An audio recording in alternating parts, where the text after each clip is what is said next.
Como nos gustan as redes sociais. Xa sabedes que nos vixía a CIA e o FBI a través delas. Os xogadores de Barcelona tamén. Outro día subiron un vídeo en Facebook e en Twitter, fotografías, sobre a liada que fixeron en Xetafe. Unha falta de respeto en toda regla. Correuse esa brillante idea de disfrazarse de Halloween despois de gañar o partido, por certo. Seguro que se perdese non o farían.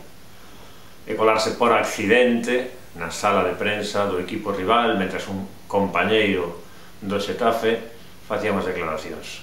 Meteronse no medio da cámara, boicotearon en toda regla a comparecencia do seu adversario e non contentos con iso, cando se lle suxeriu que solicitasen disculpas, fixeron dunha maneira bastante laxa e sen obter unha resposta contundente do Fútbol Club Barcelona que non estivo a altura das circunstancias.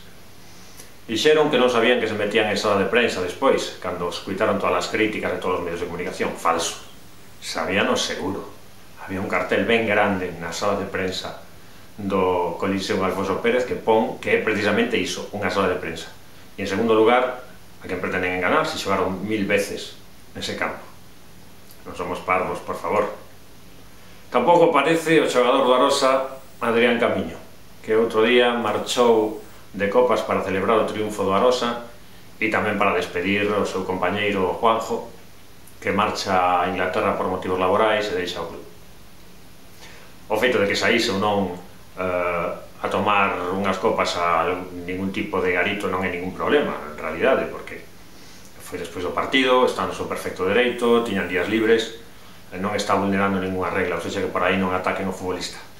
Por onde sí poden estar máis descontentos se son afeccionados da Arosa é pola frase que colgou ao lado da foto que meteu no Facebook. A los que me criticáis e silbáis, me la chupáis. Son apareado de Gloria Fuertes, pero non é así. É o que puxo o capitán do Arosa dedicado a algún sector da súa afección que o critica a él e os compañeiros de equipo e o adestrador polo xogo que realizaron nos últimos tempos. O que pasa é que hai que ter un pouco máis de cuidado con estas cousas, porque ao final o que sucede é que o que pretende ser unha resposta acaba encontrando unha resposta maior e unha guerra civil interna.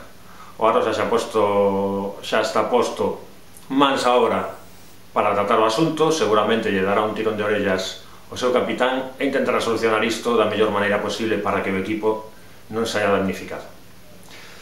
Xa sabedes, redes sociais, cargas o diaño e disparan aos tontos.